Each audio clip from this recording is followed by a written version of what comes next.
लोकसभा चुनाव के लिए देश में दो शिविर हैं, एक भाजपा के नेतृत्व वाला शिविर और दूसरा विपक्षी गठबंधन।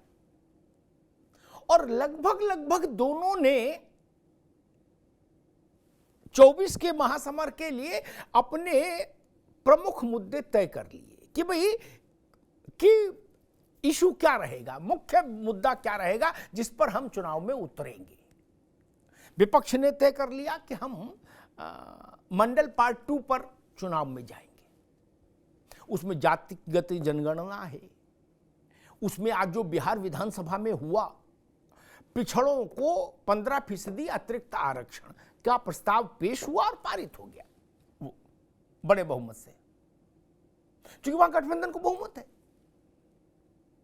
और वो अब वहां टोटल 65% हो गया, ईवीएस जोड़ दीजिए तो 75% आरक्षण हो गया। कांग्रेस आप देख ही रहे हो कि वो जातिगत जनगणना की मांग को राहुल गांधी हर मंच से उठा रहे हैं, जहां भी उनको माइक मिलता है वो उस बात को जरूर रखते हैं, जैसे एक दौर में राफेल को रखते थे या अडानी को रखते थे।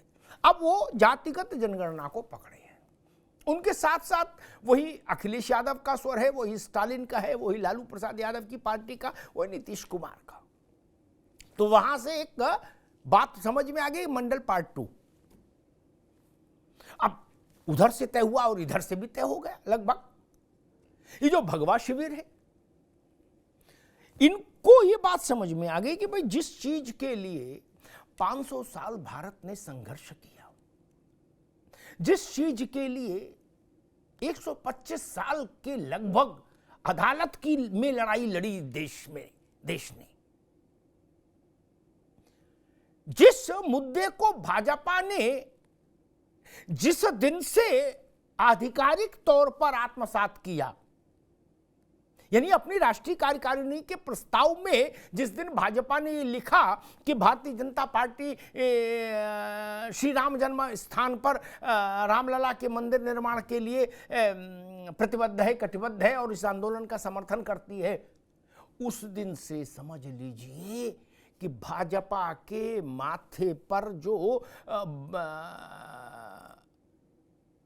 वनवास के नक्षत्र लिखे थे वो मिट गए। मेटत कठिन कुअंक भाल के, क्या, और राजयोग लिख गया। क्या लिख गया? वनवास योग से लिख गया राजयोग।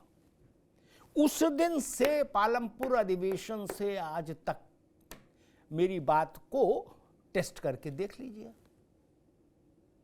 जिनको कभी सपने में जो नहीं सोच सकते थे कि हम राज्य में सरकार बनाएंगे, बोले भगवान का नाम लो भाई, जनसंघ के पास क्या था? कुछ नहीं था, लट्टू पत्रा। अटल बिहारी वाजपेयी जी से नेता भी कहीं जाते थे तो किसी कार्यकर्ता के घर रुकते थे कि भाई होटल में कहां से रुके, पैसा कहां से आएगा। वहां से पार्टी चल रही थी और कोई बहुत अच्छा कर भी नहीं रही थी। जब अयोध्या से जुड़ी भाजपा तो 2 सीट पर थी लोकसभा में, और उसके बाद से ऐसा भाग्य पलटा जिसको हम लोग कहते हैं कि पारसमणि मिल गई किसी को। छोड़िए नेता कौन है नहीं है, कौन रहा, किसने क्या कहा, छोड़िए, सिर्फ मुद्दे को देखिए तो भारतीय जनता पार्टी को दिन दूनी रात चौगुनी सफलताएं मिली। राज्यों में सरकार में आई, वो अयोध्या के चलते गई तो फिर वापस आई राज्यों में, और राज्यों से बढ़ते बढ़ते वो दिन आ गया कि जो कभी संघ परिवार ने सोचा नहीं होगा कि उसका स्वयंसेवक देश का प्रधानमंत्री बन सकता है, अटल बिहारी वाजपेयी। 13 दिन की सरकार गई तो 13 महीने की आई, 13 महीने की गई तो 5 साल की आई, और उसके बाद नरेंद्र मोदी। 2 सांसद थे लोकसभा में जब भारतीय जनता पार्टी ने अपना माथा रामलला के चरणों में रखा, और माथा चरणों में रखने के बाद आज भाजपा के पास 303 सांसद हैं लोकसभा में। तो भाजपा तो इस बात से मुतमईन है, संघ परिवार भी इस बात को लेकर आश्वस्त है कि भैया यही मुद्दा है पारसमणि, क्या बाकी सब है कहानी। कि कितने शौचालय बने, कितने हैंडपंप लगे, वो तो सभी लगा ही रहे हैं। कोई सरकार में रहता है तो कुछ तो करता ही है। लेकिन पारसमणि ये तो भाजपा ने तय कर दिया, भगवा शिविर ने, कि अयोध्या भगवान राम का मंदिर हमारे लिए मुख्य मुद्दा होगा, भारत के स्वाभिमान का, राष्ट्रीयता का और सनातन का। उसकी शुरुआत आज योगी आदित्यनाथ ने की, जब वो अपनी संपूर्ण सरकार लेकर रामलला के दरबार में पहुंचे। वहां कैबिनेट की बैठक हुई और बैठक में एक फैसला बड़ा हुआ है। अयोध्या, देवीपाटन और शुक्रताल, इन 3 विशिष्ट तीर्थ स्थलों के विकास के लिए विकास परिषद के गठन के प्रस्ताव को मंजूरी। भाजपा ने, उसकी सरकार ने अपना संदेश साफ कर दिया कि हमको लोकसभा चुनाव में किस रास्ते जाना है। विपक्ष ने भी साफ कर दिया। उत्तर प्रदेश में अखिलेश यादव ने पीडीए बताई दिया, पिछड़ा, दलित, अल्पसंख्यक। तो एक तरफ मंडल पार्ट 2, दूसरी तरफ कमंडल कह लीजिए, भगवा कह लीजिए, राम मंदिर कह लीजिए, अयोध्या कह लीजिए, जो अच्छा शब्द लगे उसको चुन लीजिए। लेकिन कुल मिला के अभी की तस्वीर ये है 24 के सेमीफाइनल के लिए। हमारे साथियों ने एक रिपोर्ट तैयार की, जरा उस रिपोर्ट को देखिए, फिर मेहमानों से परिचय कराएं और फिर इसको समझने और समझाने की कोशिश करेंगे कि मंडल पार्ट 2 और मंदिर, राम मंदिर, इन दोनों में ज्यादा प्रभावशीलता किस मुद्दे की रह सकती है। पहले रिपोर्ट देख लीजिए।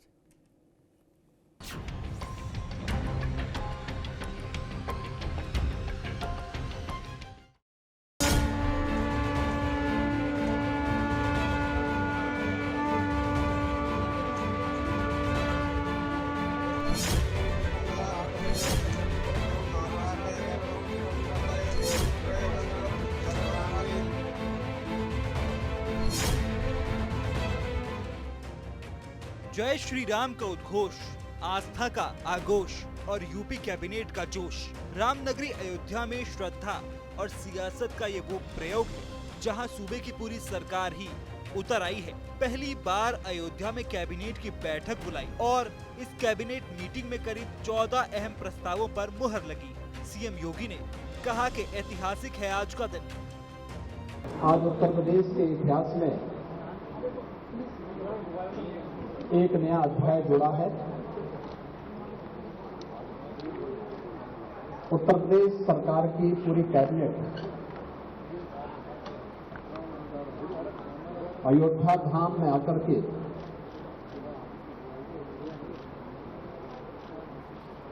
अयोध्या धाम के साथ ही उत्तर प्रदेश के विकास को लेकर के यहां पर अपनी महत्वपूर्ण बैठक को आयोजित की है।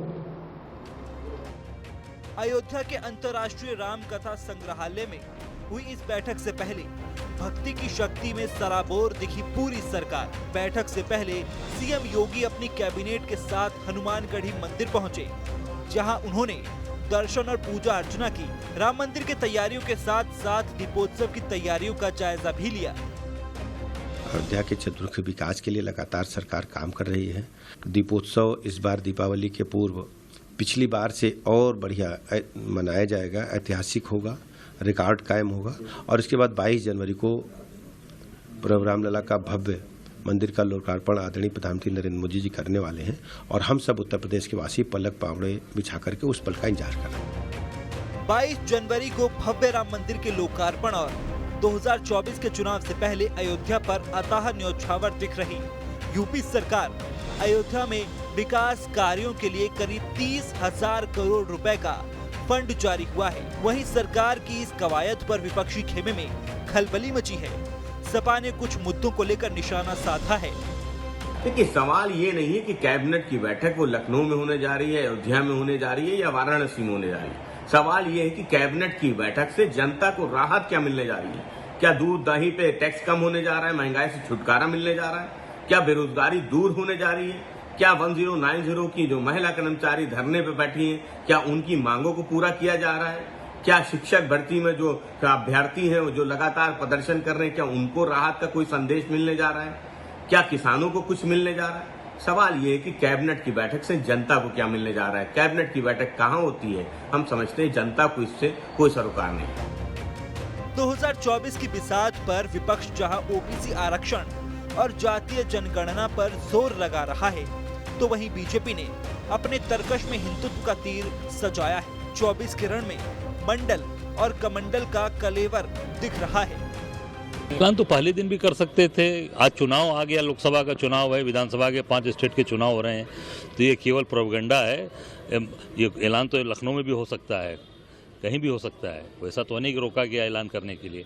वो आस्था का केंद्र है, हम सब लोग वहाँ पे सबकी आस्था है। बहरहाल अब इसे संयोग कहें या सियासी प्रयोग, लेकिन अयोध्या और 9 नवंबर का भी ये योग बहुत ऐतिहासिक है, क्योंकि जहां 1989 में भी 9 नवंबर को ही राम मंदिर की पहली आधारशिला रखी गई थी, वहीं 2019 में हाई कोर्ट ने भी राम मंदिर के लिए एक फैसला सुनाया था। और अब अयोध्या में योगी कैबिनेट की बैठक भी 9 नवंबर को बुलाई गई है। इस सब के बीच अयोध्या में कैबिनेट की बैठक पर सवाल ये है कि क्या एक बार फिर राजनीति का केंद्र बनेगी अयोध्या? क्या 2024 में होगा पार्ट 2 मंडल और कमंडल? तस्वीर ऐसी बन रही है कि 24 का संग्राम इन दो शिविरों के बीच, इन दो मुद्दों के आधार पर लड़ा जाएगा। एक और मंडल पार्ट 2, एक और राम मंदिर। मेहमानों साहब का परिचय करा दें। आलोक वर्मा, भारतीय जनता पार्टी के प्रवक्ता, आलोक वर्मा जी का स्वागत है। मनोज यादव, समाजवादी पार्टी के प्रवक्ता, मनोज यादव जी का स्वागत है। राज शर्मा, कांग्रेस के नेता, राज शर्मा जी का स्वागत है। अरविंद सिंह जी, राजनीतिक विश्लेषक, अरविंद जी का स्वागत है। और थोड़ी देर में हमारे साथ जुड़ेंगे स्वामी चक्रपाणी महाराज, अध्यक्ष हिंदू महासभा। अरविंद जी, राजनीतिक लोगों के पास चले, उससे पहले एक टिप्पणी आपसे लें। क्या 2024 का चुनावी महासमर, उसके लिए मोटे तौर पर दोनों शिविरों ने अपने बुनियादी मुद्दे तय कर लिए? एक और मंडल पार्ट 2, एक और मंदिर अभी जो दिख रहा है, आप इस बात से सहमत हैं? देखिए, मोटा मोटी दो खेमा दिखाई दे रहा है, लेकिन अभी मैं समाजवादी पार्टी के प्रवक्ता को सुन रहा था। वो कह रहे थे कि जनता को इससे सरोकार नहीं है कि कैबिनेट की मीटिंग कहाँ होती है, जनता को काम से सरोकार है। लेकिन बहुत विडंबना है, लोगों को ऐसा लगता है कि राम का नाम ले लेने से काम रुक जाएगा। ऐसा नहीं है। इस देश के जनता को राम भी चाहिए और काम भी चाहिए। इस देश में हजारों वर्षों से भोजन और भजन दोनों एक साथ होता आया है, और मुझे लगता है कि इस कसौटी पर भारतीय जनता पार्टी की सरकार लीड ले रही है, क्योंकि उत्तर प्रदेश की कैबिनेट वहाँ गई है। उत्तर प्रदेश में जो विकास हुआ है, न भूतो न भविष्यति, और 2-3 पॉइंट में मैं गिनाऊंगा काम, कि पहले केवल 2 एयरपोर्ट, इंटरनेशनल एयरपोर्ट होते थे अंग्रेजों के ज़माने से, आज 12 एयरपोर्ट फंक्शनल हो गए हैं। एक्सप्रेसवे, हाईवेज का जाल बिछ गया है। छोटे छोटे शहरों तक मेट्रो जा रहा है। 60 लाख से ज़्यादा घर बने हैं। तो काम के भी पैमाने पर और राम के भी पैमाने पर भारतीय जनता पार्टी को लीड मिल रही है। जी ठीक। आलोक जी, यूं तो हजार मुद्दे होते हैं, हर पार्टी के घोषणा पत्र काफी लंबा चौड़ा होता है और भाषण में भी कई मुद्दे छुए जाते हैं, लेकिन हर चुनाव में एक कोर इशू होता है, ठीक, केंद्रीय मुद्दा। क्या हम ये मानकर चलें कि जो अपोजिशन का खेमा है वो मंडल पार्ट 2 के इर्द गिर्द घूमेगा? उसमें जात की गिनती है, उसमें आरक्षण बढ़ाओ है, उसमें और इस तरह की जो चीजें हैं वो आती हैं। और दूसरी तरफ एक एनडीए है, भाजपा जिसको लीड कर रही, उसका केंद्रीय मुद्दा दिख रहा है मंदिर, राम मंदिर। 500 साल संघर्ष हुआ, 125 साल अदालती लड़ाई चली अंग्रेजों के समय से लेके आज तक, और अब जाके वो सपना पूरा हो रहा है। जी, क्या यही स्थिति है आलोक जी? अमिताभ भाई, उनकी जो हमारे विरोधी खेमे में है, जो मर्जी चाहें वो करें। उनको मंडल के इर्द गिर्द घूमना है, घूमे, उनके जाति के इर्द गिर्द घूमना है, घूमे, उनको धर्म के इर्द गिर्द चक्कर लगाना है, लगाएं। वो हमारे ऊपर आक्षेप करें, उनकी मर्जी है। लेकिन हमने जो रणनीति बनाई है, हमने जो प्लान किया है, हमारी जो आइडियोलॉजी है, उस पर चल रहे हैं। हम तो शुरुआती दौर से भारतीय जनता पार्टी के कार्यकर्ता को, हर कार्यकर्ता यही कहता था, हर नेता यही कहता था कि मंदिर वहीं बनाएंगे, रामलला आए। और आप हमसे कहते थे कि मंदिर कब बनाएंगे, मंदिर बनाएंगे, लेकिन कब बनाएंगे? अब तो हमने तारीख भी बता दी, मंदिर कब बनाएंगे, उसमें भी आपको एतराज हो रहा है। अरे साहब, हमारा तो काम ही यही है कि हम देश की तस्वीर, उत्तर प्रदेश की तस्वीर बदलने आए। काम गिना दिया और लगातार हम गिना रहे हैं। पिछले 10 सालों से जब हमसे काम पूछते हैं तो हम सड़कों का काम गिनाते हैं, गमई इलाके में किस तरीके से तरक्की हुई है ये भी बताते हैं, किस तरीके से आज नदियों में भी जो है हमने परिवहन के रास्ते पैदा कर दिए ये भी हम बताते हैं, किस तरीके से जहां बुंदेलखंड में समाजवादी पार्टी और दूसरी पार्टियों के लोग लूटते थे वहां हमने सड़कें बिछा दी। पूर्वांचल को आपने अपराध का सेंटर बना रखा था, हमने किस तरीके से वहां सड़कें बिछा करके वहां किस तरीके से रोजगार के रास्ते खोल दिए। दूसरे जितने भी तरीके हो सकते थे लोगों को रोजगार से जोड़ने के लिए जो भी रास्ते हो सकते थे, उत्तर प्रदेश को आगे बढ़ाने के लिए जो भी रास्ते हो सकते थे, उत्तर प्रदेश की सरकार ने 2017 के बाद किया है। अमिताभ भाई, ये आप भी जानते होंगे जब उत्तर प्रदेश का उत्तराखंड में बंटवारा हुआ तो हमारे पास पर्यटन के बहुत साधन नहीं थे, बहुत स्कोप हमारे पास नहीं बचा था, लेकिन मोदी जी ने बनारस को डेवलप किया। आज अयोध्या भी डेवलप हो रहा है और अगर कोई इलाका डेवलप हो जाता है, कोई धार्मिक क्षेत्र डेवलप हो जाता है और अगर विदेशी पर्यटक आता है तो 7 लोगों को लोकल रोजगार मिलता है और अगर स्थानीय कोई पर्यटक आता है तो 3 लोग, रिसर्च की बात बता रहा हूँ, 3 लोगों को रोजगार मिलता है, अलग अलग क्षेत्रों में रोजगार मिलता है। अभी हमारे साथी कह रहे थे क्या होगा इससे ये भी होगा, हम अपने धर्म से भी जुड़ रहे हैं और हमें रोजगार भी मिलना है। परिवर्तन ठीक है दोबारा ठीक, अभी के लिए इतने। मनोज यादव, मेरी समझ कहती है बाकी सैकड़ों मुद्दे रहते हैं, भाषण में इलाकाई मुद्दे भी उठते हैं, फर्रुखाबाद में जाएंगे तो आलू का मसला उठेगा, मैनपुरी जाएंगे तो तंबाकू का मसला उठेगा, ये सब चलता है, लेकिन केंद्रीय मुद्दा एक चुनाव में एक ही होता है। क्या विपक्षी शिविर ने सपा से लेके कांग्रेस तक, जेडीयू आरजेडी सब मिला के सबका सुर आ रहा है मंडल पार्ट 2, ठीक, और इस शिविर का मूल स्वर समझ में आ रहा है कि भाई 5 सदी जिस चीज के लिए प्रतीक्षा की गई, संघर्ष किया गया, वो चीज धरातल पर उतर आई, इसलिए वो राष्ट्र का गौरव है, वो देश का गौरव है, वो राष्ट्रीयता का प्रतीक है। क्या इन्हीं 2 बिंदुओं के बीच में चुनाव घूमेगा 24 का? हमें भी मुझे लगता है कि 10 साल की मोदी जी की सरकार और 7 साल की योगी जी की सरकार के पास कुछ ऐसा आइडियल बताने को नहीं है अमिताभ जी, जिससे कि किसी और धुरी पे चुनाव जा सके। गड्ढा मुक्त वाला कोई चुनाव का मुद्दा कभी रहा नहीं, आप भी जानते हैं कि गड्ढा मुक्ति पे हो जाए। एजुकेशन में कोई इन्होंने क्रांति का काम किया नहीं, स्वास्थ्य विभाग में कोई क्रांति हुई नहीं, जो कि उप मुख्यमंत्री खुद हाँफते हुए नजर आते हैं मुझे आए थे।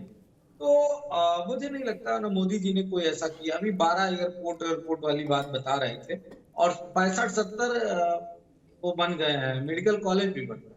लेकिन अमिताभ जी जब देखेंगे तो एजुकेशनल डिग्री मेडिकल कॉलेज से 2 ही 4 जो पुराने वाले हैं वही मिल रही है, बाकी नया कुछ नहीं मिला। और तो छोड़ो, अटल बिहारी वाजपेयी जी के उनके नाम से एक विश्वविद्यालय बन रहा है, उसका तक अभी अता पता नहीं है कि कहाँ है कहाँ नहीं है। वो समाजवादियों की देन है, उस बिल्डिंग में चला गया। ये बातें मैं इसलिए कह रहा हूँ कि बीजेपी के पास रियल में कुछ बताने को नहीं है। राम के केंद्र बिंदु पे बीजेपी तभी थी, अभी है और भविष्य में भी, मंदिर बनने के बाद भी इनकी पीढ़ियां यही रट्टा तोते की तरह सीताराम वाला करती रहेंगी, क्योंकि इससे बहुत कुछ छुप जाता है। राम नाम की लूट है, लूट सको तो जितना मर्जी हो लूट लो, लेकिन भक्ति भाव नहीं है, षड्यंत्र है और सत्ता की प्राप्ति के लिए उनका इस्तेमाल है। इसलिए मैं इतना ही कहना चाहूंगा। और रही बात विपक्ष की कि हम मंडल की लड़ाई हमारी आज की नहीं, बहुत पुरानी है। सोशलिस्टों ने बांधी गांठ, पिछड़े पावे 100 में 60। और एक लाइन कह दूं 10 सेकंड में अंतिम, तब आप दूसरे हमारे साथी के पास जाइएगा। ये जो आलोक बैठे हैं ना, आलोक पटेल जी, वर्मा जी, लड़ाई हम लड़ेंगे, मजा ये लेंगे। अब बाकी इधर राम मंदिर जिंदाबाद और हिंदुत्व सब हाथ हिलाएंगे, और सबसे ज्यादा मजा ये नहीं कि जाति वाले लेते हैं, क्योंकि ये इधर भी है। ठीक है मनोज, मजे ले रहे हैं। स्वामी चक्रपाणी महाराज हमारे साथ जुड़ गए हैं, उनका बहुत स्वागत है। मैं उनके पास आऊं, उससे पहले एक बात जरूर कहूंगा कि जब भाजपा पालमपुर अधिवेशन के जरिए अयोध्या आंदोलन से उसने अपने को आधिकारिक तौर पर जोड़ा, तो वो मुलायम सिंह जैसे नेताओं का दौर था, लालू यादव सक्रिय थे, तब उन लोगों ने वही बात कही जो आज मनोज जी कह रहे हैं। था कि कुछ नहीं होता है, ऐसा है और वैसा है। लेकिन समय के चक्र ने सिद्ध किया कि जिस दिन से भाजपा उससे जुड़ी उसके माथे पर राजयोग उगाया और विपक्षी दलों के पत्री से राजयोग धीरे धीरे छिन्न भिन्न होते गए और होते होते वन लाइनर ये जो दो सदस्यों की पार्टी थी वो 303 लोकसभा में पहुंच गई और कांग्रेस पार्टी जो 415 की पार्टी थी वो 50 के नीचे आ गई।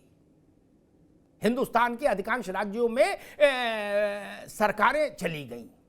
इसलिए मैं इस व्याख्या के कभी साथ खड़ा नहीं हुआ कि नहीं ये तोता रटंत है और इससे होना जाना कुछ नहीं।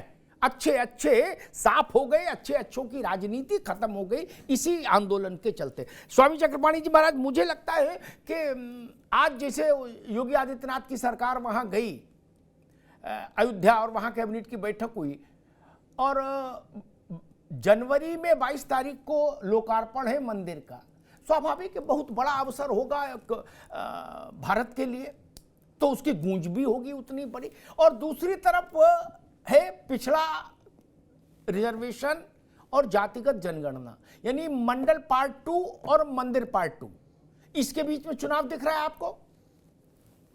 देखिए अमिताभ जी, इसमें कोई दो राय नहीं। आप राजनीति की जो जातीय राजनीति है वो तो शुरू से होता आ रहा है, लेकिन एक बात अवश्य है कि बीजेपी में और अन्य पार्टियों में जो अंतर है वो ये अंतर है कि राम मंदिर के साथ हमेशा बीजेपी खड़ी रही।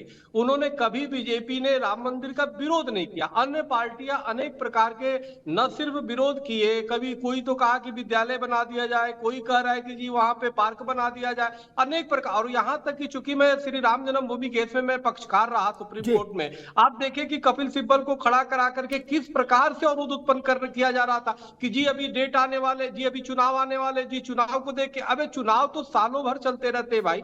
और आज जो निर्णय हुआ निश्चित रूप से जो ये तो सर्वोच्च न्यायालय से निर्णय आया है, कोई ऐसा नहीं कि संसद से बना है, लेकिन श्रेय आज भी जो है बीजेपी को क्यों जा रहा है? क्योंकि उन्होंने शुरू से साथ हो रहा है। और इस कारण सवाल इस बात का है कि आप पहले की राजनीति आप देखिए अमिताभ जी कि हर सेकुलर जो नेता अपने को बनता था वो गर्व महसूस करता था इफ्तार पार्टी में जाने में।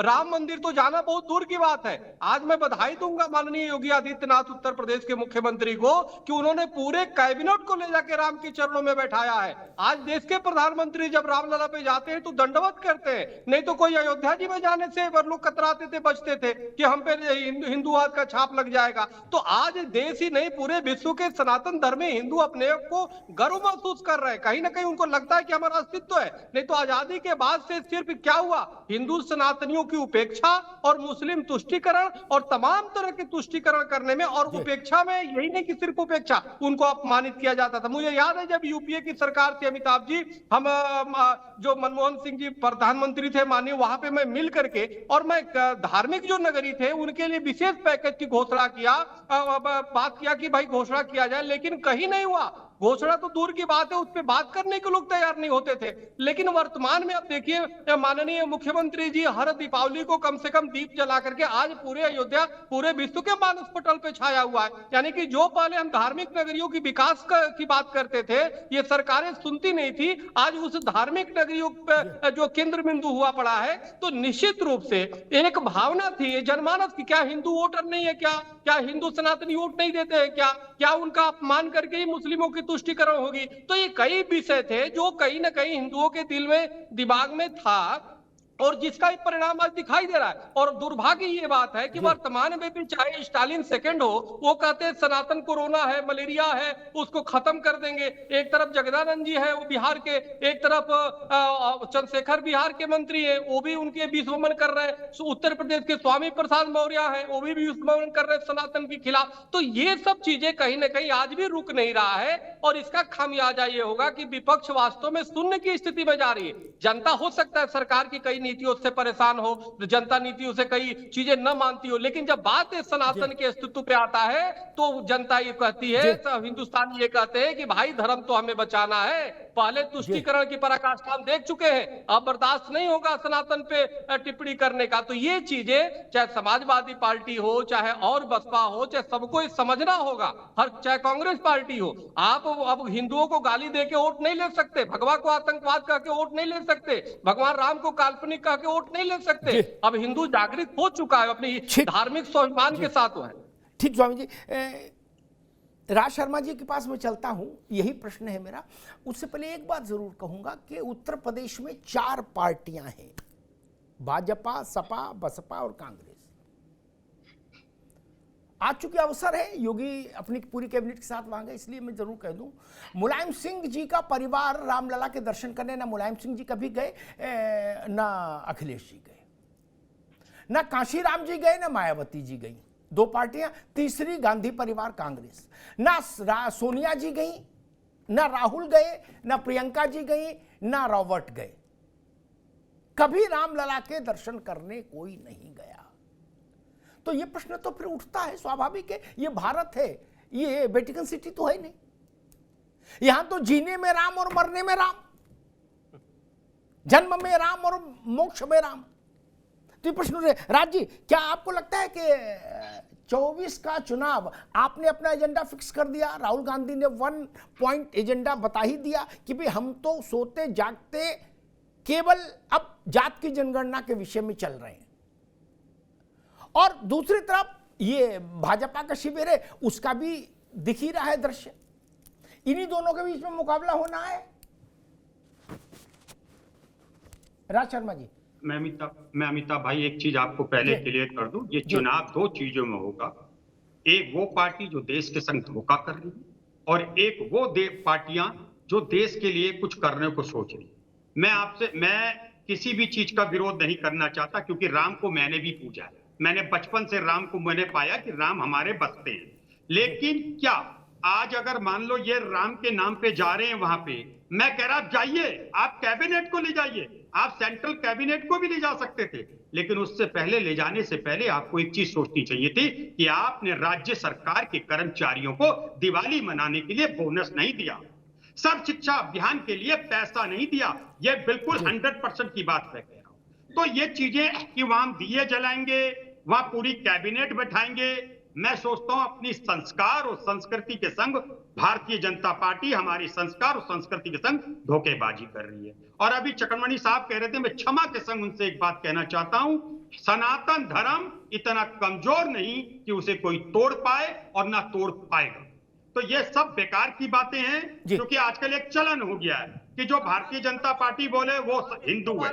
अगर मैं कांग्रेस में हूं तो ना मैं ब्राह्मण हूं, ना मैं आप हिंदू। उसको मिटाने की बात करते हैं, फिर भी दुख इस बात का होता है कि जब स्टालिन सेकंड जो बोलते हैं, मेरी बात सुन लेंगे ना, अच्छा लगेगा। मैं आपसे आर्गू नहीं करना चाह रहा हूं, और मौन ही नहीं रहती है, बल्कि राष्ट्रीय अध्यक्ष खड़गे जी के सुपुत्र उनका मैं विनम्र निवेदन कर रहा हूं कि मैं आपसे इस तरह का नहीं करना चाह रहा। आप मुझे चुप करा दीजिए, आप बोलिए, मैं आपके सामने ज्यादा नहीं, राज जी आप बोलिए, स्वामी जी अभी आएंगे आपके पास। बोलिए। हाँ, मैं एक बात कहना चाहता हूं कि आप जो काम, देखिए घर भी होता है, बेडरूम का काम बेडरूम में बेडरूम का काम होता है, ड्राइंग रूम में ड्राइंग रूम का काम होता है। आप क्या दिखाना चाह रहे हैं? अरे आप जाते, सारे मंत्री अकेले जाते, कैसे जाते, दर्शन करते, अरे औरों को भी बुला लेते, विनम्र निवेदन करते। आप क्या दिखाना चाह रहे हैं? आप ये दिखाना चाह रहे हैं कि आप असफल रहे, आपने राज्य और देश के लिए कोई काम नहीं किया, आपने रोजगार नहीं दिया, हॉस्पिटल नहीं बनाए, अपनी असफलता को छुपाने के लिए आप ये ऐसा कृत्य कर रहे हैं जिसके लिए जनता आपको माफ नहीं करेगी। एक मिनट स्वामी जी, एक मिनट। कांग्रेस कह रही भाई कि ठीक, राजी आगे बात। कांग्रेस कह रही कि असफलता छुपाने के लिए अयोध्या जा रहे हैं। अयोध्या का विषय जब से भारत की राजनीति का विषय बना, तब से लेकर अब तक 20-22 चुनाव हो चुके, बल्कि विधानसभा जोड़ दो और ज्यादा ही हो गए होंगे मेरे ख्याल से। सबका रिजल्ट उठा के देख लो, और सबकी छोड़ो, आप लोकसभा का देख लो। राज जी, आपने महत्वपूर्ण काम किए, तो जनता ने आपको भी मैंडेट दिया, जो दिया वो दिख ही रहा है। और आप करो इन्होंने सबको धोखा दिया भाजपा वालों ने, तो उनको जो मैंडेट मिल रहा है वो भी दिख ही रहा है। नहीं, ये प्रश्न तो रहेगा कि भारत में जो सबसे पुरानी पार्टी, उसके मुखिया ने कभी अयोध्या में रामलला के दर्शन करना उचित नहीं समझा, और वही मध्य प्रदेश में जब चुनाव है मित्र, तो कमलनाथ जी कह रहे हैं सारा क्रेडिट भाजपा को क्यों दे रहे हो मंदिर का, थोड़ा हमको भी दो। बोले ऐसे नहीं चलेगा भाई, ताला तो हमने खुलवाया था, उसका तो उतना तो क्रेडिट दो, उतने हिस्से का। वो कह रहे मतलब उनको 16 लड्डू दो लेकिन 4 तो हमें दो। ये क्या है? इसका तो उत्तर कांग्रेस को ढूंढना। कमलनाथ कोई छोटे नेता तो है नहीं, वो तो बहुत बड़े नेता है। जब वो हिस्सा मांग रहे हैं कि 20 लड्डू है अगर अयोध्या के नाम पर, तो 16 रखो, 4 तो हमें दो। तब राज्य, ये मसले हैं जो फंसते हैं कहीं ना कहीं। खैर अरविंद जी, मूल प्रश्न मेरा ये कि जाति की राजनीति और मंदिर, इस पर देश में चुनाव हो चुके हैं, ठीक। विश्वनाथ प्रताप सिंह के समय में वो निर्णायक चुनाव था जो बिल्कुल सीधे तौर पर इन्हीं 2 मुद्दों पे था। वहां शौचालय, मूत्रालय, ये अस्पताल, फलाना ठिकाना, ये सब कोई मुद्दा नहीं था। एक और मंडल था, एक और मंदिर था, पूरे देश में उस पर चुनाव हुआ जी। नहीं, वैसे ही ये फिर स्थिति बन रही है। तो आप 1000 मुद्दे उठा सकते हैं, लेकिन देश में कोई केंद्रीय मुद्दा बनता है, ठीक। राहुल गांधी ने या बिहार की सरकार ने उस मुद्दे को सेट कर दिया, या अखिलेश यादव ने उत्तर प्रदेश में पीडीए, क्या बिल्कुल उन अखिलेश जी का मुद्दा सांड भी है, लेकिन सांड केंद्रीय मुद्दा नहीं हो सकता। बिल्कुल केंद्रीय मुद्दा है पीडीए, बिल्कुल ठीक। सांड सप्लीमेंट्री मुद्दा हो सकता है। तो उस स्थिति में देश मैंडेट दे चुका है, नहीं बिल्कुल पूर्व में। बिल्कुल, देखिए अमिताभ जी, बहुत सही प्रश्न आपने किया है। 2 मुद्दे हैं, एक तो जातिगत राजनीति और दूसरा सांस्कृतिक राष्ट्रवाद, जिसको आप राम कर रहे हैं।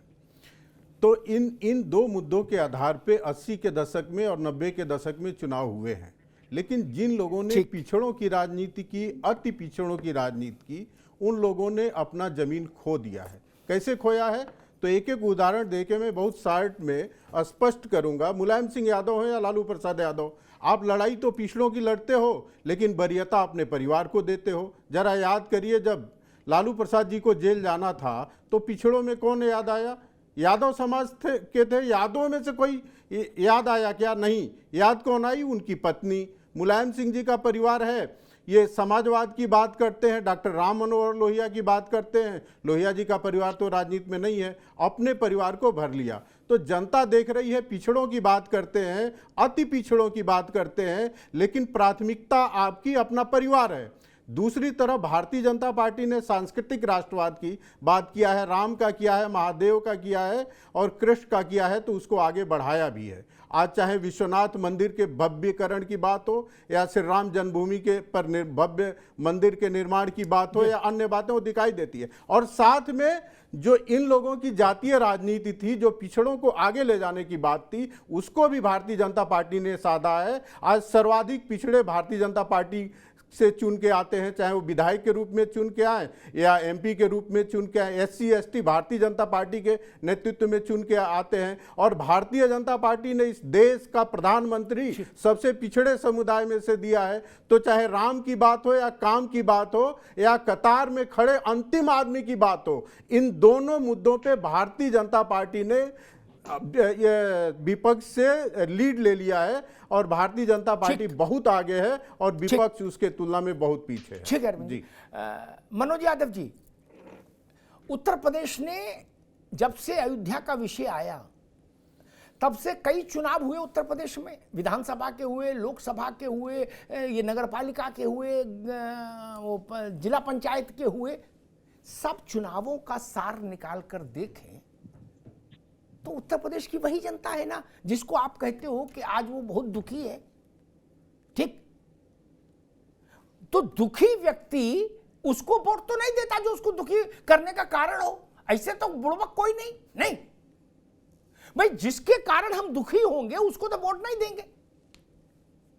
जो हमारे लिए सुख का उम्मीद होगी जिससे, उसको वोट देंगे, नहीं। और लोकतंत्र में वोट के अलावा दूसरा कोई थर्मामीटर नहीं जिससे हम जनता की नाराजगी और खुशी जान पाए। मनोज जी, देखिए, मैं आपको विस्तार रूप से बड़े कम समय में कुछ चीजें कह दूंगा, सब दर्शकों को भी समझ में आ जाएगा और पैनल को भी।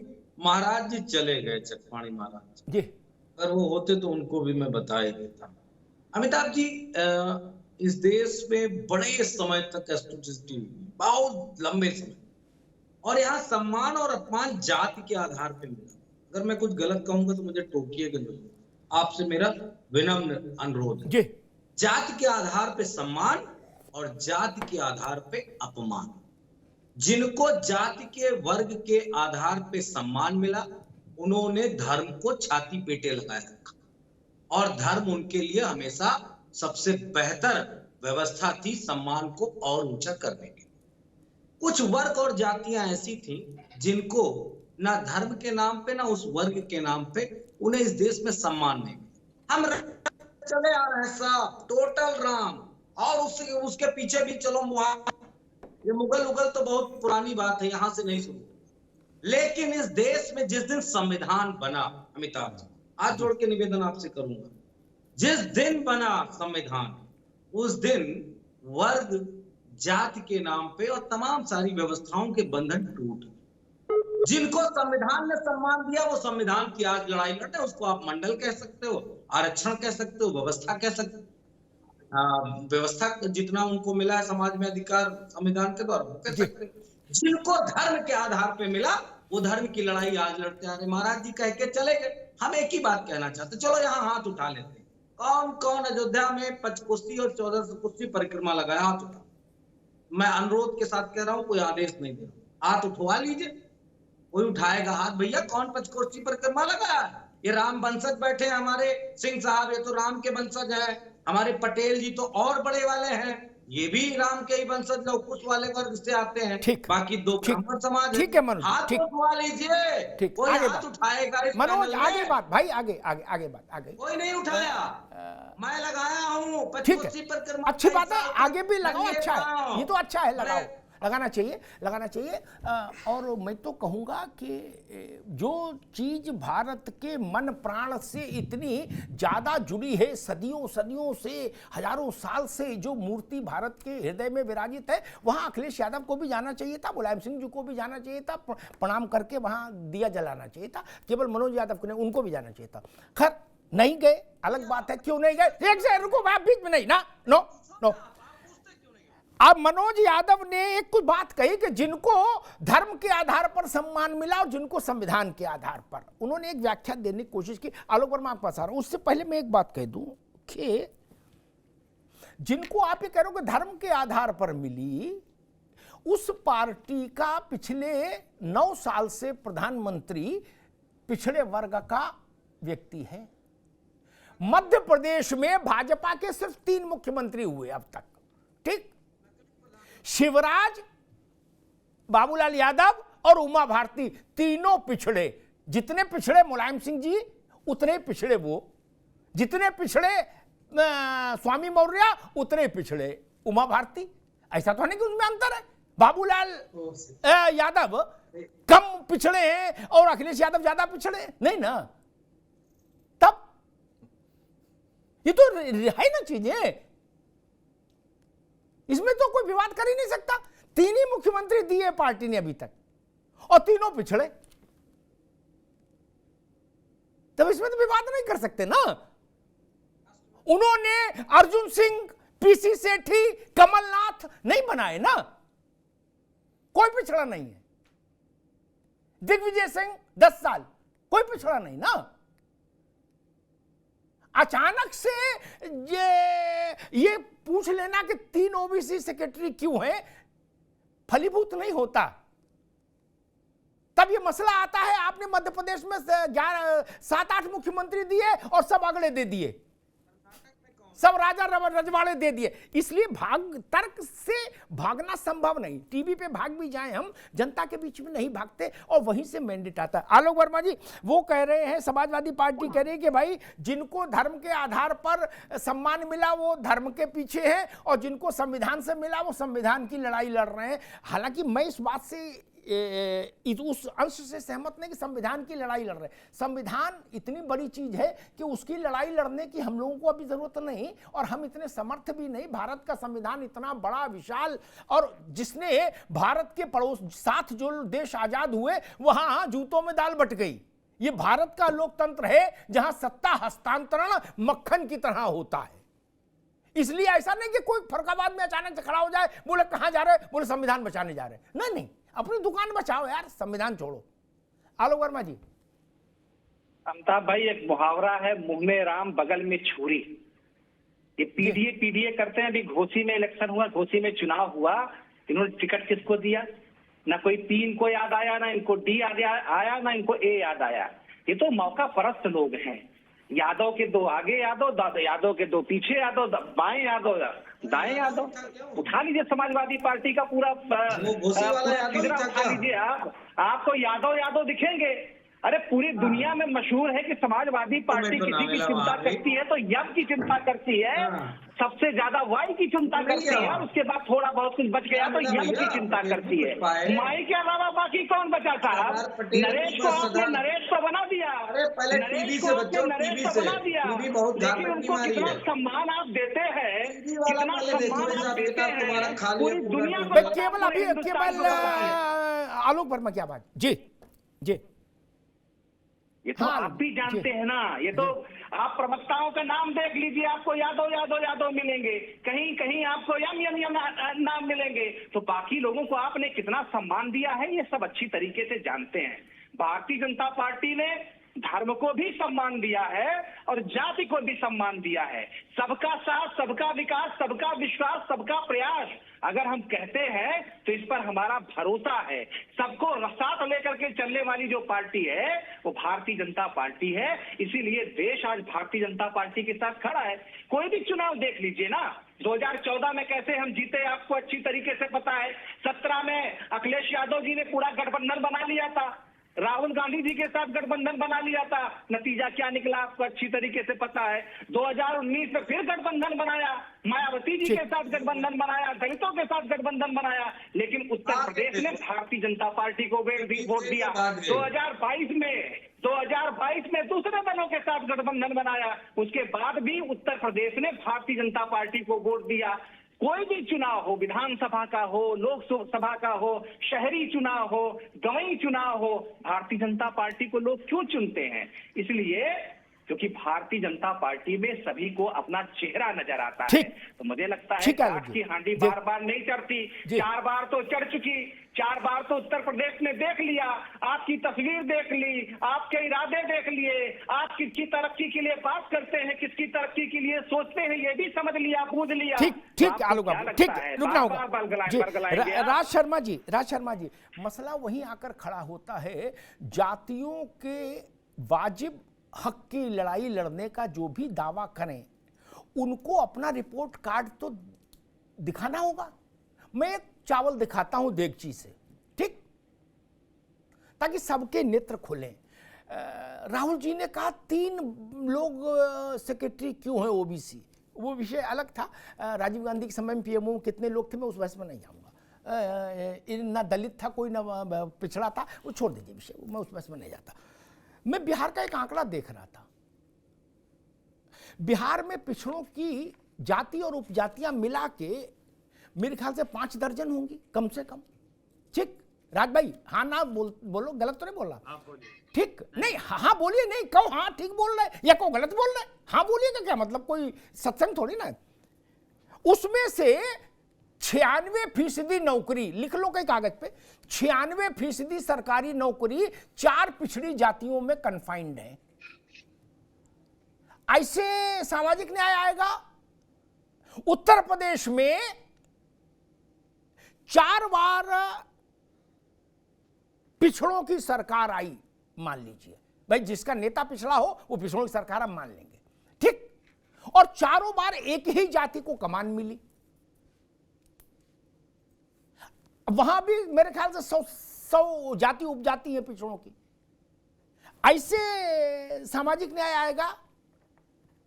राज शर्मा जी, मैं अमिताभ भाई एक बात मैं कहना चाहता हूं कि सरकार में मुख्यमंत्री पिछड़ा हो, अगड़ा हो, एससी का हो, दलित हो, कोई हो, उससे नहीं। जब तक सामाजिक न्याय नहीं आएगा, जब तक आज के जमाने में सही लड़कों, बच्चों को, पढ़ने वालों को रोजगार नहीं मिलेगा, स्वास्थ्य सुविधाएं नहीं मिलेंगी और शिक्षा का स्तर नहीं सुधरेगा। जब तक सामाजिक न्याय की बात करना, मैं नहीं समझता कि न्याय की बात होगी। मैं फिर एक बार कह दूं, बार बार हर व्यक्ति आजकल, अगर मैं एक बात बोल लूं कि प्रधानमंत्री जी को 9.5 साल हो गया, मुझे वर्मा जी एक बार बता दें कि भाषण में उन्होंने कभी ब्राह्मण बनिया काश ठाकुर का नाम लिया हो? क्यों नहीं लिया भाई? क्या मैं इस देश का नागरिक नहीं हूं? क्या मैं नहीं हूं? मैं इसलिए आप इस देश का नागरिक नहीं मानोगे कि मैं आपकी पार्टी में नहीं हूं? मैं कह रहा हूं, मैं बार बार कहना चाहता हूं कि आपने 9.5 साल में हमसे कुछ गलतियां हुई होंगी, आपको चुन लिया। अगर मैं ही कहूं, आप जैसे अभी दूसरी बार सरकार बनाई, इसमें आप ऐसे कर रहे जैसे जुपिटर से कोई खजाना लूट लाए। आपका साइनिंग इंडिया में क्यों हारे थे आप, जब आपने 4 से 4.5 महीने पहले चुनाव करा दिया था? उसके बारे में वर्मा जी क्यों कहोगे? तो आप ये मत कहो। अभी जनता को एक बार आपको चुना कि ये अच्छा काम करेगी, फिर दूसरी बार होगा चलो भाई, फिर आप लोगों ने कहा कि चलो 5 साल पूरे नहीं थे, हमें एक टर्म और दे दो। लेकिन आपने 9.5 साल हो गए, क्या करा आपने बताइए? आप मुझे बता दीजिए। तनख्वाह बोनस नहीं मिल रहा है, और बता दूं आपको, 2 महीने के बाद आपका यूपी तनख्वाह नहीं देगा। जाओ कर्मचारी को, चैनल पे बोल रहा हूं, जाइए। सर्व शिक्षा अभियान का पूरा पैसा नहीं आ रहा है, बताइए आप। बोनस आपने जीपीएफ में डाल दिया, क्या मतलब है? आप अच्छा बताइए, यही बताइए वर्मा जी, आप जो दीपों का प्रोग्राम करेंगे, वो दीप क्या भाव ले रहे हो, कितने दीपक ले रहे हो, ये बता दो आप एक और बात को, थोड़ा सा ठीक है, धर्म सबका मामला है, मैं मानता हूं, मैं कह सकता हूं जय श्री राम नारा लगा सकता हूं, जा सकता हूं, क्योंकि मैं ब्राह्मण हूं। अब आप मुझे सनातन समझाओगे तो फिर पाप के भोगी हो जाओगे। आप लोग भी बहुत अन्याय कर रहे हो। मैं वर्मा जी बता रहा हूं। ठीक है। राज शर्मा जी ने एक वैलिड पॉइंट उठाया, उस पर मुझे एक बात याद आ गई, जो उनकी पार्टी के सर्वोच्च नेता की, जिसकी काट नहीं हो सकती टीवी पर, कोई कांग्रेस का आदमी नहीं कर सकता, टीवी में कोई अध्यक्ष नहीं कर सकते कांग्रेस के उसका काट। राहुल जी ने भरी प्रेस कॉन्फ्रेंस में कहा कि हमारे 3 मुख्यमंत्री ओबीसी हैं। क्या उन्होंने नहीं कहा ठाकुर कौन है, बामन कौन है, उपाध्याय कौन है, अग्निहोत्री कौन है? वो 24 घंटा एक ही बात याद कर रहे हैं इस वक्त। क्या तब मित्र, ये तो बगल में तो देख लिया करो कि हमारा नेता क्या बोल रहा है, वो बात तो बोलो। आप अपना नुकसान करा लोगे राज भाई इमोशन में। राजीव गांधी, उन्होंने टोन बदल दी, राहुल गांधी ने। पूरा मैंडेट है सबके लिए, केवल पिछड़ा पे बात करनी है, बाकी किसी पे नहीं करनी। अब आप कहां ब्राह्मण ठाकुर बनिया ले आए? ना ये सब नहीं चलेगा। जो राहुल जी कह रहे हैं उसी लाइन को समझो। एन महाजना एन गतः स पंथा, उपनिषद कहता है, बड़ा आदमी जिधर जाए वही रास्ता ठीक। राहुल गांधी जिस रास्ते पर चल रहे हैं वही रास्ता ठीक। सपा में पीडीए ही ठीक है भैया। वृंदावन में रहना है तो राधे राधे कहना है, उसमें क्या दिक्कत है? इसलिए इस बात को समझो, जनता समझ रही चीजों को, ऐसा नहीं। राहुल जी ने कई प्रयोग किए, अब उन्होंने अंत में यह प्रयोग पकड़ा है। एक दौर था वो 6 महीने तक केवल राफेल बोले, नथिंग एल्स, कुछ नहीं, ओनली राफेल। फिर 6 महीने केवल अडानी, अब सब छोड़ दिया, बोले ये सब बेकार है। अब असली मुद्दा पकड़ में आया, बोले भाई पिछड़े कितने हैं ये बताओ हमको, किस विभाग में कितने पिछड़े हैं, किस स्कूल में कितने पिछड़े हैं, किस यूनिवर्सिटी में कितने पिछड़े हैं, इस पर चर्चा करेंगे। ठीक है, अब उसी पर कर लो, उसका भी रिजल्ट आ जाएगा। आलोक जी, कुछ सवाल पूछे कांग्रेस वालों ने आपसे, कुछ सवाल मनोज जी ने पूछे कि दिया ले रहे हो, कितने का दिया ले रहे हो, कितने का तेल है, कहां से तेल आ रहा, कहां से दिया आ रहा, बताओ भाई उनको। पहली बात तो जब हम कहते हैं सबका साथ सबका विकास, तो सबका में सब है। दलित भी हैं, मिश्रा जी भी हैं, तिवारी जी भी हैं, शर्मा जी भी हैं, ठाकुर साहब भी हैं, और पिछड़े भी हैं, यादव जी भी इसमें शामिल हैं। हम यादव जी को अलग नहीं करते था, ब्राह्मण है, अभी आप ही ने कहा उसमें सबका मनोज भाई से कहा। ये हिंदुस्तान सिर्फ हमारा नहीं है, ये हिंदुस्तान आपका भी है, सबका नाश एक साथ है। केवल हमारी चिंता नहीं है, भारतीय जनता पार्टी की चिंता नहीं है। हम तो कबरा खड़ा बाजार में लिए लुकाटा हाथ, जो घर फूके आपने चले हमारे साथ। अगर मनोज भाई चाहते हैं अपना घर फूक करके आना, अगर उनको लगता है कि अखिलेश यादव के साथ कुछ मलाई बनेगी, हो सकता है खनन मंत्री किसी जमाने में बन जाए, और भगवान ना करे कि जेल वाली नौबत उनकी है कभी, लेकिन भारतीय जनता पार्टी में घर अपना फूंक के चलना हो तो चलिए, देश के लिए सोचना है तो चलिए, और सबका साथ है, जाति धर्म की कोई बात नहीं है, तो उसको देखिए भी मत, हम पूछते भी नहीं। काम है सबका साथ सबका नाश एक साथ। क्या कौन किस धर्म का है? एक और बात कह दूंगा वर्मा जी, मुंह में राम बगल में ईंटे, मिल गए राम तो उनको पीटे, ये चलन है आपका। सच बता रहा हूं मैं आपको, जो वादा किया आपको सच बता रहा हूं। हमने कहा मंदिर वहीं बनाएंगे, हमने मंदिर वहीं बनाया, हमने कहा एक मिनट हिम्मत नहीं जुटा पाए थे, अरे हिम्मत ने बनवाया, अब अक्षरे तो हो गई। अरे आप आज काम गिनाओ वर्मा जी, आज काम गिनाओ अपने 7.5 साल के काम गिनाओ प्रदेश में। अच्छा प्रदेश में 5 काम बताओ, प्रदेश में 5 काम बताओ वर्मा जी मुझे एक सवाल पूछूंगा, 1 मिनट, एक सवाल का जवाब, एक साल का जवाब। अरे रुके भाई, रुके मनोज जाति के पास चलो, ठीक है आलोक जी, आगे बात आगे। मनोज जी, भारत में जाति का एक अपना असर है, एक उसकी अपनी निरंतरता है, ठीक। हमारे यहाँ धर्म बदलने की आज़ादी है, कानूनी प्रावधान है, जाति बदलने का प्रावधान नहीं, जिस जाति में जन्मे हैं उसी में मरना होगा। लेकिन यह भी सच है कि सब जातियां मिलकर वोट करती हैं तो सरकार बनती है क्या? और यह भी सच है कि लोकतंत्र में जनता ने वोट किसको दिया इसके अलावा कोई थर्मामीटर किसी माई के लाल के पास नहीं, टीवी पे बैठ के बोले तो चाहे खड़ा होके बोले तो, ठीक। इसके अलावा कोई थर्मामीटर मुझे मान्य नहीं। क्या एकमात्र थर्मामीटर है जनता ने किसके माथे रोली चंदन लगाया, ठीक। अगर सर्वाधिक पिछड़े विधायक सांसद, सर्वाधिक आदिवासी विधायक और सांसद, सर्वाधिक दलित सांसद और विधायक भारतीय जनता पार्टी के जीते, अब सर्वाधिक जब मैं कह रहा हूं, मैं सारी गलियां बंद कर दूं ताकि बाद में बहस भटके नहीं, बहुत समय कम है, मैं प्रतिशत में कह रहा हूं, वरना ये हो सकता है भाई हमारे तो आदमी कम है, 3 सांसद हैं, ना मैं परसेंटाइल में बोल रहा हूं, उसमें संख्या से कोई फर्क नहीं पड़ता। क्या सक्सेस रेट, स्ट्राइक रेट जिसको अंग्रेजी में बोलते हैं, दलितों में, पिछड़ों में, आदिवासियों में भाजपा के उम्मीदवारों का ज्यादा है। इसका मतलब उनकी जाति के वोट तब ज्यादा गिरे जब वो भाजपा की उम्मीदवारी पर खड़े हुए लोग। तब आप कैसे कह दोगे कि भाई हम पिछड़ों की लड़ाई लड़ रहे हैं, हम दलितों की लड़ाई लड़ रहे हैं? मनोज जी। बिल्कुल अमिताभ जी सही कहा। जब बोधन किया पिछड़े का बेटा, डेट हुआ, एक साथ आया और तमाम सारी जातियों ने एक गुच्छे में आके सारे फूलों को सजा के नरेंद्र मोदी पे विश्वास किया और प्रधानमंत्री, पिछले प्रधानमंत्री मौजूदा मीडिया के हिसाब से, तमाम सारे राजनीतिक पंडितों के हिसाब से अच्छे नहीं, उनको अर्थव्यवस्था भी नहीं आती थी और उनको मौनी और रिमोट कंट्रोल पता नहीं क्या कहा, ये वाले अच्छे थे, इनको देख लिया जनता ने।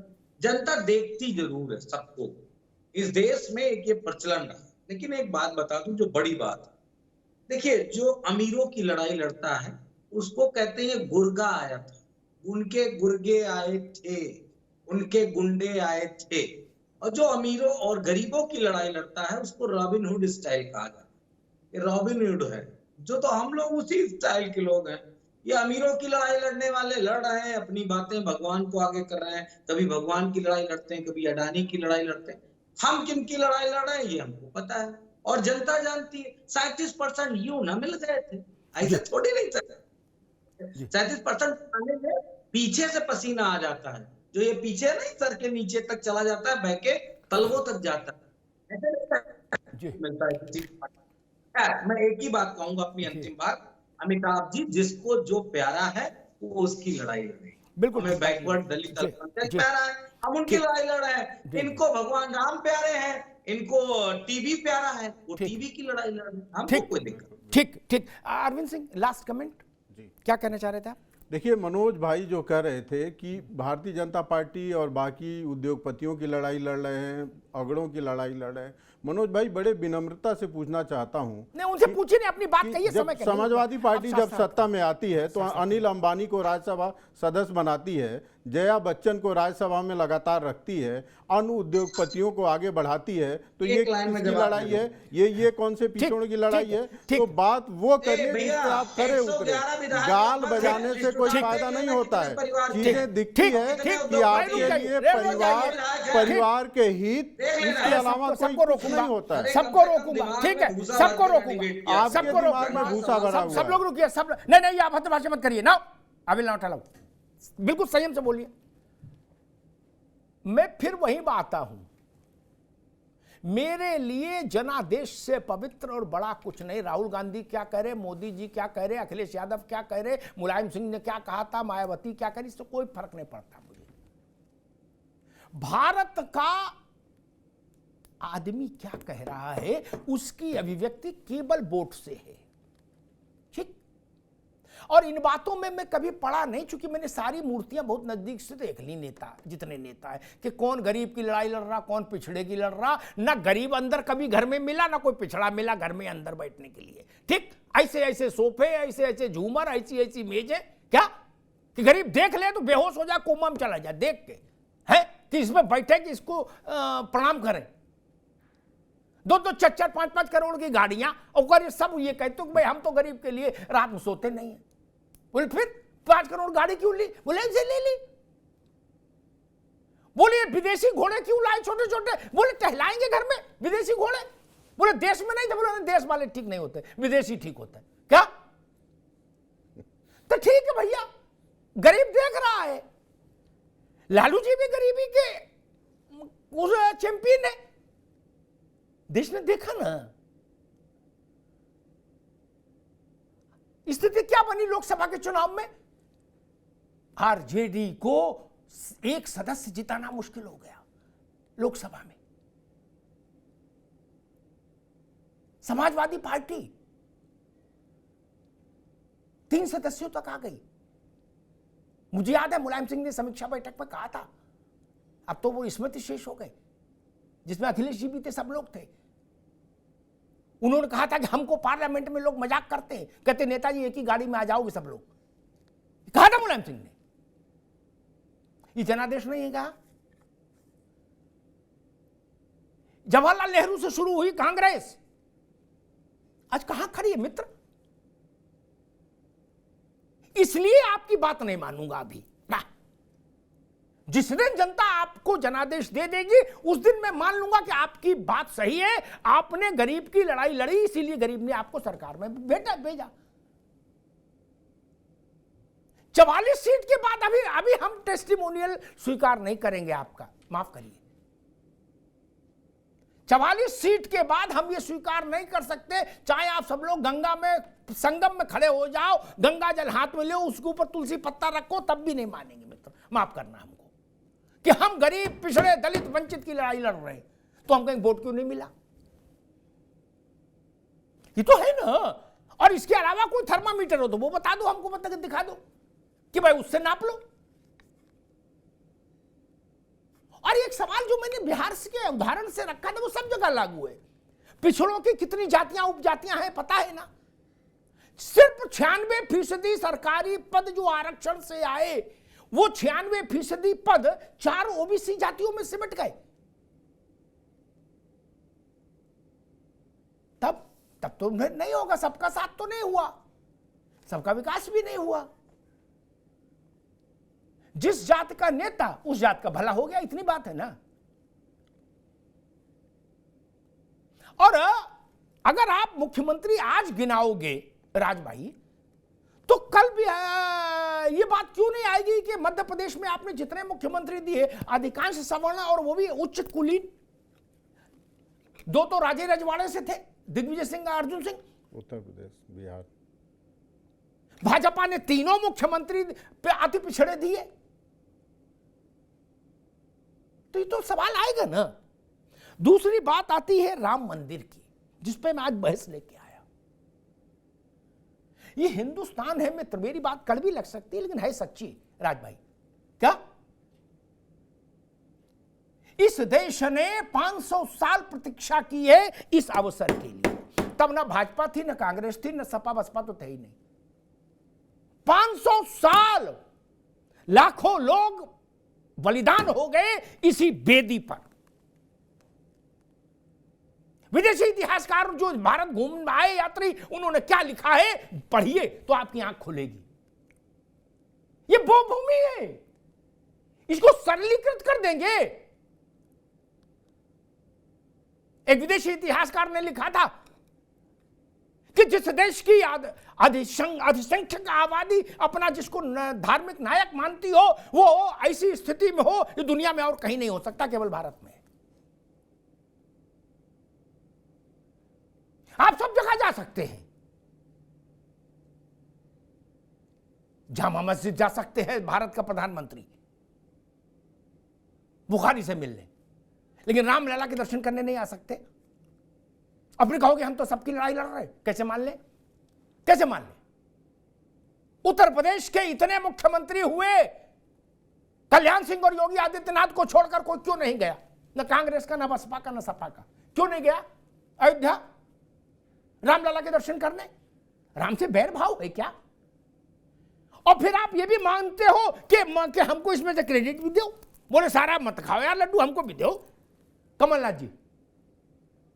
फिर एक हिपोक्रेसी और है, कहते हैं कि राजीव गांधी ने ताला खुलवाया। राज भाई आप तो योग्य व्यक्ति हो, लेकिन ये मंदिर में मोदी का योगदान नहीं है, भाजपा का। ये सुप्रीम कोर्ट के ऑर्डर से बन रहा है। दो बातें एक साथ नहीं चलेंगी। ताला राजीव गांधी ने खुलवाया था कि वो चाबी लेके गए जेब से खोल दिया ताला? वो सेशन कोर्ट का आदेश था, फैजाबाद डिस्ट्रिक्ट कोर्ट का मित्र। तो अगर वो कोर्ट के आदेश से खुला तो आप क्रेडिट क्यों मांग रहे? और यहां भाजपा कहे कि भाई हमने संघर्ष किया, तो आप कहोगे अच्छा आप किस क्या लेना देना, ये तो कोर्ट का फैसला है। इसीलिए जनता फिर थोड़ा नाखुश हो जाती है। नपना एक रखो ना अयोध्या पर। उत्तर प्रदेश के एक बड़े राजनेता पिछले विधानसभा चुनाव में अयोध्या गए, वो मुख्यमंत्री पद के दावेदार थे, सरकार के दावेदार थे। हनुमानगढ़ी गए, लोगों ने कहा बगल में रामलला विराजमान है, बोले ना वहां नहीं यहीं। ये कहने के बाद भारत में आप कहोगे सब चीजें सामान्य है, नहीं चलेगा। हम टीले वाली मस्जिद जा सकते हैं, अच्छी बात है। लखनऊ में टीले वाली मस्जिद जा सकते हैं, ईदगाह जा सकते हैं, फरंगी महली साहब के यहां जा सकते हैं, लेकिन रामलला के दर्शन करने नहीं जा सकते।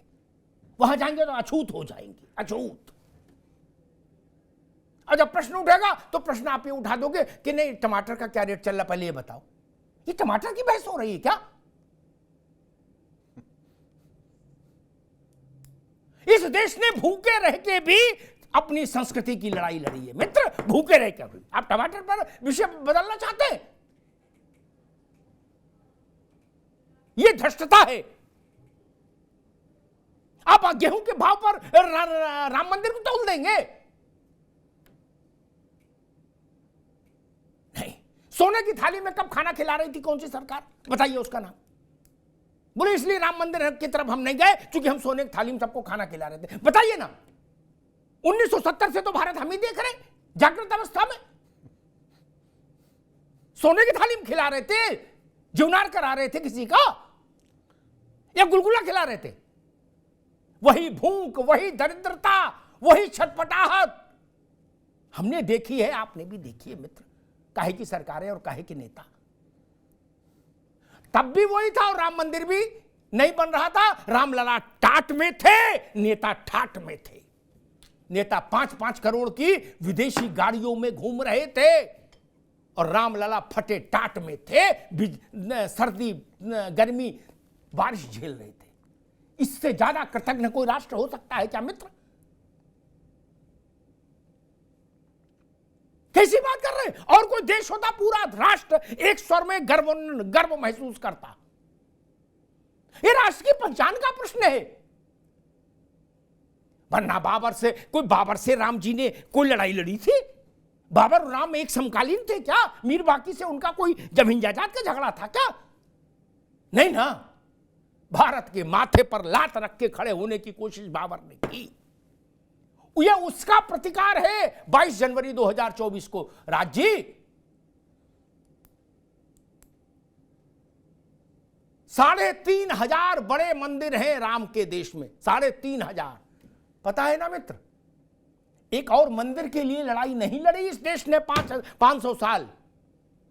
3,500 मंदिर हैं ऑलरेडी, जहां पूजा अर्चना, राग भोग, आरती, शयन सब हो रहा है। हमने लड़ाई किस लिए लड़ी? कि हमारे माथे पर भारत के मान को, मर्यादा को रौंदने का काम जो आताई कर गए, उस हमारे प्रतिष्ठा की पुनर्वापसी होनी चाहिए। ये भारत की राष्ट्रीयता की प्रतिष्ठा का पुनरुद्घोष है। अयोध्या का मंदिर ये केवल मकराना के पत्थर का मंदिर नहीं है, ये भारत की आत्मा का जय घोष है मित्र। इसलिए मैं कहता हूं ये बात बड़ी है, ये अवसर बड़ा है, ये भारत के इतिहास में सबसे बड़े अवसरों में से एक है। राष्ट्र की भौतिक समस्याएं और भौतिक मुद्दे एक तरफ होते हैं, वो उनका अपना महत्व है, लेकिन राष्ट्र की आध्यात्मिक और सांस्कृतिक छटपटाहट भी एक बड़ी चीज होती है।